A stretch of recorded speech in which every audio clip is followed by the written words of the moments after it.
Welcome back to my latest Esketit portfolio update. For those who've been following along, you already know the drill. Esketit is where the action's at. If you need a refresher, just check out my last video for the lowdown. The link's right there in the description.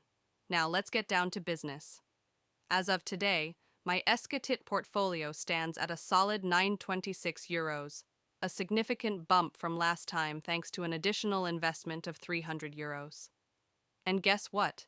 Despite the market's twists and turns, my yield remains robust, hovering around 11 to 12%. Speaking of strategy adjustments, I've made a decision to part ways with Peerberry. The returns just weren't stacking up to Esketit standards, so I've shifted all my focus and investments back into the Esketit platform. Stay tuned for more updates as I navigate the exciting world of investing with Esketit.